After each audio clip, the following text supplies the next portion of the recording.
Biharinath tourist পয়েন্টের এই balcony থেকে খালি বিহারীনাথ পাহাড়ের ভিউটা দেখেছেন? ও মাই গড! আর এখানে এসি নন এসি দু রকমের রুম অ্যাভেলেবেল আছে। আচ্ছা, এখানে ভেজ থালি হচ্ছে 40 টাকা আর চিকেন থালি হচ্ছে 65 টাকা।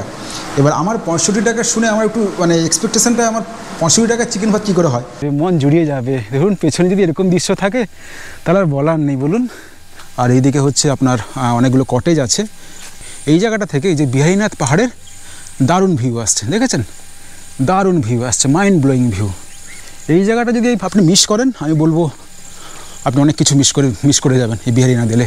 এই হচ্ছে একটি কটেজ, এখানে এখানে রুম, মানে দুটো ফ্যামিলি থাকবে দুদিকে। এই একটা রুম বন্ধ আছে, এটা খোলা আছে। এই হচ্ছে এখানে একটা ছোটো একটা বারান্দা টাইপের। পেছনে হচ্ছে বিহারীনাথ পাহাড় আর শিবের মূর্তি, আর তার সামনে আমি দাঁড়িয়ে আছি। এক মায়াবী অনুভূতি। আমি এখন বিহারীনাথ মন্দির থেকে হাঁটতে হাঁটতে আমি এখন যাচ্ছিলাম বিহারীনাথ বাজারের দিকে যাচ্ছিলাম। বাম দিকে আমার চোখে পড়ে গেল বিহারীনাথ ট্যুরিস্ট পয়েন্ট। এটি একটি হোটেল। চলুন একটু এখান থেকে খোঁজখবর নিয়ে আসি যে এখানে কেমন কি ওনাদের থাকার কি ব্যবস্থাপনা আছে, একটু খোঁজখবর নিয়ে আসি। এই হচ্ছে ওনাদের প্রপার্টি, দারুণ প্রপার্টি, বেশ এই যে দারুণ প্রপার্টি। আর এখানে বাচ্চাদের এখানে ছোটো একটি গার্ডেন আছে। এই যে এদিকে একটি বিল্ডিং আছে আর এই সামনের দিকে একটা বিল্ডিং আছে। এই হচ্ছে দুটো ওনাদের প্রপার্টি। আমি এখন রুম নাম্বার 204-এ ঢুকছি। এই হচ্ছে একটি ডাবল বেড, টিভি আছে, এখানে আপনার ড্রয়ার, এখানে আপনার ওয়ার্ডরোব, আর এই মনে হচ্ছে অ্যাটাচ বাথরুম। হ্যাঁ, এই হচ্ছে অ্যাটাচ বাথরুম। এই যে বেসিন, আয়না, commode, jet gun, shower, wall hanger, geyser সব এখানে অ্যাভেলেবেল আছে। আর এই হচ্ছে আপনার টি টেবিল আছে, বসার সোফা আছে, রুমের সঙ্গে অ্যাটাচড আর কি। এটা আপনার ছোট্ট একটা ড্রয়িং রুম টাইপের। আর সবথেকে বড় কথা হচ্ছে বিহারীনাথ টুরিস্ট পয়েন্টের এই বেলকনি থেকে খালি বিহারীনাথ পাহাড়ের ভিউটা দেখেছেন? ও মাই গড! এই দেখুন চারদিকে সবুজে সবুজ, এই যে চারদিকে সবুজে সবুজ আর সামনে পাহাড়। ও মাই গড, দারুণ দারুণ, অ্যামেজিং অ্যামেজিং। আর বিশেষ করে এই যে অনুভূতিটা, এই যে সবুজে সবুজ হয়ে গেছে, এটা কিন্তু বছরের অন্যান্য সময় থাকে না, তাই না? একটু শুকনো হয়ে যায়। এই যে বৃষ্টিকালটাই এলে, এই সময়টাই এলে চারদিকে সবুজে সবুজ, আপনার দারুণ লাগবে, দারুণ লাগবে। কী দেখছি চোখে সেটা আপনাদের ভাষায় প্রকাশ করতে পারবো না যদি আপনি এখানে না আসেন। ও মাই গড! শুধুমাত্র এই বৃষ্টিকালের এই যে চারদিকে সবুজটা দেখবো এবং আপনাদের দেখানোর জন্যই আজকে আমার এই সময় আসা। আমি দেখলাম একটা double bed non AC room দেখলাম, তো ওটার দাম কেমন? ওটা ডাবল বেড এসি দেখলাম। আচ্ছা এসি দেখেছি। আচ্ছা এসি, ওটার দাম কেমন আছে? 1600। আর নন এসি? Non AC 1400। একই রকম সাইজ, তাই তো? আচ্ছা, আপনাদের এখানে খাওয়ার ব্যবস্থা আছে? খাওয়ার ব্যবস্থা আছে তো? আচ্ছা। আর এই ফোন নাম্বারে ফোন করলে বুকিং হয়ে যাবে? আচ্ছা আচ্ছা আচ্ছা। এখানে খাওয়ার ব্যবস্থা কি আছে? যা খাবার সেটাই অর্ডার দিতে হবে, যা অর্ডার দেবে একটু আগে বললে হয়ে যাবে তো? মানে আপনার ভেজ থালি, মানে ভেজ মিল, ফিশ মিল সব পাওয়া যায়? হ্যাঁ। এই হচ্ছে বিহারীনাথ টুরিস্ট পয়েন্ট আর বিহারীনাথ পাহাড়, তার ঠিক পাশেই হচ্ছে এই যে দেখুন, এটা হচ্ছে বিহারীনাথ অতিথি নিবাস। এই যে বিহারীনাথ অতিথি নিবাস, এই যে। আর এখানে আপনার ফোন নাম্বার দেওয়া আছে বুকিংয়ের জন্য, এই যে ফোন নাম্বার দেওয়া আছে। এটি হচ্ছে গভর্নমেন্ট প্রপার্টি। চলুন একটু কথা বলে আসি, এখানে লোকজন আছেন কিনা একটু কথা বলে আসি। বাহ, দারুণ প্রপার্টি তো বেশ। এখানে ম্যানেজারের সঙ্গে কথা বললাম, কিন্তু মুশকিল হচ্ছে যে এখানে এই মুহূর্তে রুম সমস্ত রুম অকুপাইড আর কি, ফাঁকা নেই, উনি দেখাতে পারলেন না। আর এখানে এসি নন এসি দু রকমের রুম অ্যাভেলেবেল আছে। এসি হচ্ছে আপনার 1200, নন এসি হচ্ছে 800। আর এখানে আপনার খাবার দাবারের ব্যবস্থা আছে। 60 টাকা হচ্ছে আপনার সবজি ভাত, আর ডিম ভাত হচ্ছে 70 টাকা, আর আপনার হচ্ছে মাছ ভাত হচ্ছে 80 টাকা, আর চিকেন ভাত হচ্ছে 100 টাকা। তো যাই হোক, এবার হচ্ছে একটু আমার নিজের পেট পুজো করি। এখানে অনেকগুলো হোটেল আছে, বাম দিকে সবসময় দেখছিলাম এখানে বিহারীনাথ হোটেল আছে। এই যে বাবা বিহারীনাথ হোটেল, যদি এখানে খাবার দাবার অ্যাভেলেবেল থাকে খেয়ে নিই। এই হচ্ছে বিহারীনাথ বাজার বা বিহারীনাথ মোড় বলতে পারেন। এই হচ্ছে বাবা বিহারীনাথ হোটেল। এই যে ভালো হবে, বাহ আচ্ছা, বিহারীনাথ হোটেলে খেতে বসে গেছি। আচ্ছা, এখানে ভেজ থালি হচ্ছে 40 টাকা আর চিকেন থালি হচ্ছে 65 টাকা। এবার আমার 65 টাকা শুনে আমার একটু মানে এক্সপেকটেশনটা, আমার 65 টাকা চিকেন ভাত কী করে হয়, তারপরে ব্যাপারটা বুঝলাম। দেখুন, এখানে হচ্ছে ভাত আছে, ডাল আছে, আলু পোস্ত আছে, সবজি আছে আর চিকেন। 1 পিস চিকেন হচ্ছে, 1 পিস চিকেন নিয়ে এই থালিটার দাম হচ্ছে 65 টাকা। আপনি যত চিকেনের সংখ্যা বাড়াবেন প্রতি পিস 25 টাকা করে। আর যদি 1 পিস চিকেন আপনি নেন তাহলে 65 প্লাস 25 হয়ে যাবে। দারুণ ব্যবস্থাপনা। 65 টাকায় চিকেন ভাত, বাহ! আমার মনে হয় আমার জীবনে এই প্রথম আমি এত সস্তায় চিকেন ভাত খাচ্ছি। হতে পারে 1 পিস চিকেন, কিন্তু চিকেন ভাত তো বলুন। পোস্তটা ঠিকঠাক আছে, আলু পোস্ত। মিক্সড সবজি বলতে এখানে ওই কুমড়ো আর আপনার বরবটি, আলু টালু দিয়ে একটা মিক্সড ভেজ। একদম ঘরোয়া রান্না। আর চিকেন ঠিকঠাক। আর এই হচ্ছে চিকেনের সাইজ। অ্যাকচুয়ালি আমাকে আসার সময় যখন আমি অটো করে আসছিলাম তখনই আমাকে অটোওয়ালা বলেছিলেন যে পারলে আপনি এই হোটেলে খাবেন, এটা মোটামুটি ভালো হোটেল।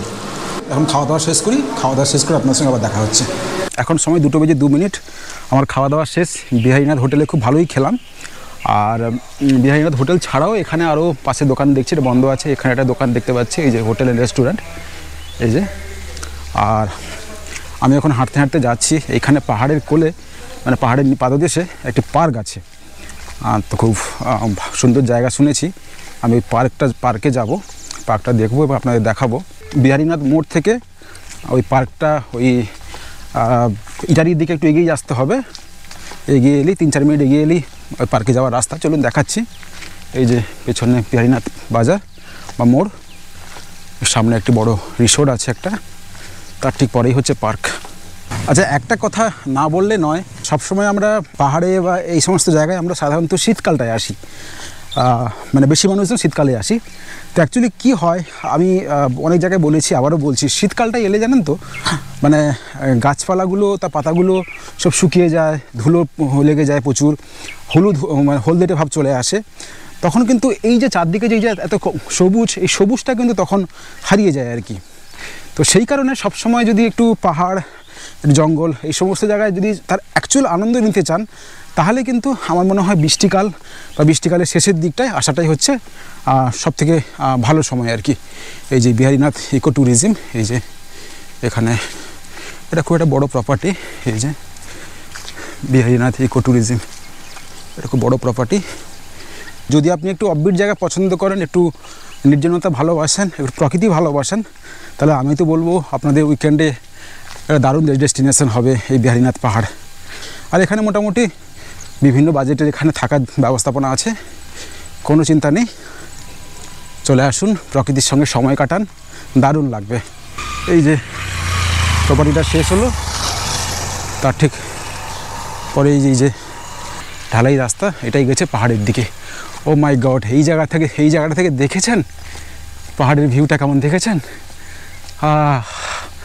মন জুড়িয়ে যাবে। দেখুন পেছনে যদি এরকম দৃশ্য থাকে তাহলে আর বলার নেই, বলুন।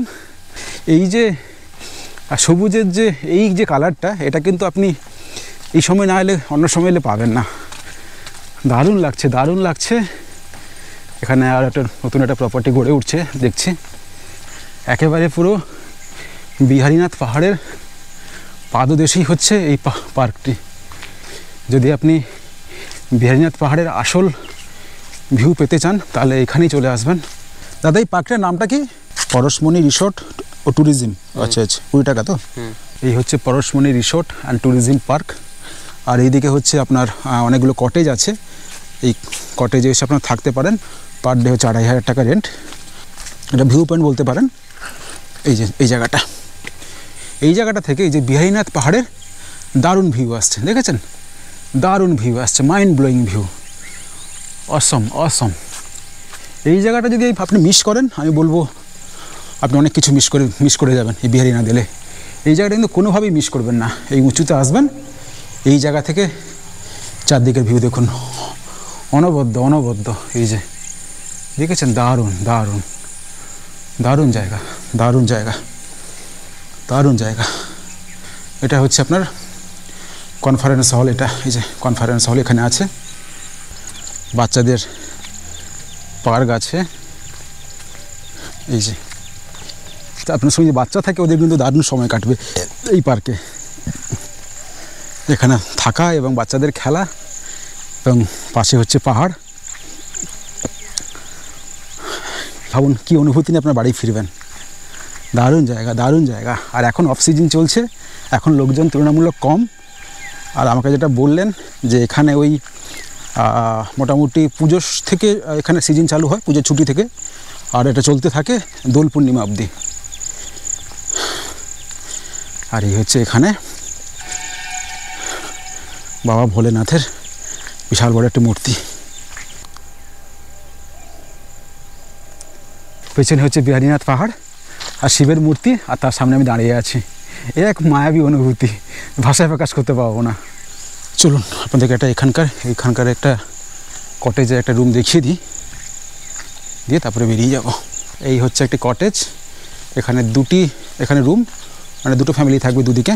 এই একটা রুম বন্ধ আছে, এটা খোলা আছে। এই হচ্ছে এখানে একটা ছোটো একটা বারান্দা টাইপের, এখানে আপনার ইলেকট্রিক কেটলি কাপ আছে। এই হচ্ছে আপনার একটি ডাবল বেড, আর এই হচ্ছে আপনার এখানে মসকিউটো কয়েল আছে, এখানে আপনার টি টেবিল, এখানে সোফা আছে, এখানে আপনার একটা ওয়ার্ডরোব, ব্ল্যাঙ্কেট, বালিশ, বিছানা চাদর, অ্যাটাচ বাথরুম, এই যে বেসিন, আয়না, এই হচ্ছে আপনার বাথরুম, এই কমার সিস্টেমের বাথরুম, জেট গান, শাওয়ার, গিজার, এখানে আপনার ওয়াল হ্যাঙ্গার, এক্সজস্ট ফ্যান, সব কিছু এখানে আছে। আর এর ভাড়া হচ্ছে, এসি হচ্ছে 2500 টাকা, আর নন এসি হচ্ছে 2000 টাকা। আর যে স্ক্রিনে যে নাম্বারটা দেখছেন আপনারা এই নাম্বারে ফোনের জন্য যোগাযোগ করে নেবেন। আর এখানে খাওয়া দাওয়ারও ব্যবস্থাপনা আছে। আর একটা কথা বলে দিই যে হোটেল বা কটেজ যেগুলো দেখাচ্ছি আপনাদেরকে, এটা কিন্তু কোনোভাবেই কিন্তু কোনো পেড প্রমোশন নয়, শুধুমাত্র আপনারা আগামী দিনে এলে কোথায় থাকবেন তার একটা সুলুক সন্ধান দিচ্ছি, যাতে আপনারা আগে থেকে অ্যাডভান্স বুকিং করে আসতে পারেন, আর কিছুই নয়। বেরিয়ে যাচ্ছি, যাওয়ার সময় একটা কথা বলছি, এই পরশমণি রিসোর্ট ট্যুরিজমে আপনারা থাকবেন কি থাকবেন না সেটা সম্পূর্ণ আপনার ব্যাপার, কিন্তু এইখান থেকে যে বিহারীনাথ পাহাড়ের যে ভিউটা পাওয়া যায় তা এক কথায় অনবদ্য। আমি আবারও বলছি, যে ভিউটা পাওয়া যায় তা এক কথায় অনবদ্য। আপনারা কিন্তু এই ভিউটা মিস করবেন না এই পরশমণি রিসোর্ট ও ট্যুরিজম থেকে। এখন সময় হচ্ছে বেলা 2:35, আমাকে ফিরতে হবে, আমি বেরিয়ে যাচ্ছি। যাওয়ার সময় তো শেয়ারিংয়ে এসেছিলাম, এখন তো ফেরার সময় এখানে লোকজন বলাবলি করছিলেন যে শেয়ারিং কিছু পাওয়া যায় না, দেখা যাক কী হয়। নাহলে আসার সময় যে ভদ্রলোকের অটোতে এসেছিলাম ওনার নাম্বার রেখেছি কাছে, যদি দরকার হয় ওনাকে ফোন করতে হবে, দেখা যাক কী হয়, সবটাই আপনাদের সঙ্গে ভাগ করব। ফাইনালি একজন দাদার একটি বাইক পেয়ে গেছি, এই বাইকে করে চলেছি ইটুরি, তাই না দাদা? হ্যাঁ ইটুরি, হ্যাঁ। তো বাইকে করে চলেছি ইটুরি বাস স্ট্যান্ড, দাঁড়িয়েছিলাম, সঙ্গে সঙ্গে দাদাকে হাত দেখালাম, দাদা দাঁড়িয়ে গেলেন। আমি একটা টেকার পেয়ে গেছি ইতুরি থেকে, আমি এখন যাচ্ছি মধুকুণ্ডা টেকারে করে, ইতুরি থেকে মধুকুণ্ডা অবধি টেকারে ভাড়া 20 টাকা। এখন সময় বিকাল 3:40, বিহারীনাথ থেকে ঘুরে এখন পৌঁছে গেছি মধুকুণ্ডা স্টেশনে। যে ট্রেনটিতে সকালে এসেছিলাম খড়গপুর আসানসোল মেমু এক্সপ্রেসে, ওই ট্রেনটিতেই বিকালবেলা আমি ফিরবো। মানে তখন হয়ে যাবে আসানসোল খড়গপুর মেমু এক্সপ্রেস, আর ট্রেনটি মধুকুণ্ডা স্টেশনে ক্রস করবে বিকেল 5:32। শিডিউল ডিপারচার আছে, তো এখন 2 ঘন্টার বিশাল লম্বা প্রতীক্ষা। তো যাই হোক, আর কি করা যাবে, হাতে একটাই ট্রেন, আর কোনো অপশন নেই। আপনারা কীভাবে বিহারীনাথে আসবেন, পাবলিক ট্রান্সপোর্ট করে খুব বাজেট ফ্রেন্ডলি ট্রাভেল করে কীভাবে পৌঁছাবেন তার অভিজ্ঞতা আপনাদের সঙ্গে ভাগ করলাম, এবং সেই সঙ্গে সঙ্গে ওখানে কোথায় থাকবেন, কোথায় খাবেন, কী দেখবেন, মোটামুটি যতটা পারলাম ঘুরিয়ে দেখালাম। আর ভিডিওটা এখানেই শেষ করলাম। আর আমার এই বিহারীনাথ ভ্রমণের ভিডিওটা আপনাদের কেমন লাগলো আপনারা কিন্তু কমেন্ট করে জানাবেন। সেই সঙ্গে সঙ্গে আপনাদের মহামূল্যবান সময় থেকে কিছুটা সময় দিয়ে এই ভিডিওটা দেখার জন্য আপনাদের অশেষ ধন্যবাদ। বাই বাই, আপনাদের সঙ্গে দেখা হচ্ছে পরের ভিডিওতে। সবাই ভালো থাকবেন, সুস্থ থাকবেন।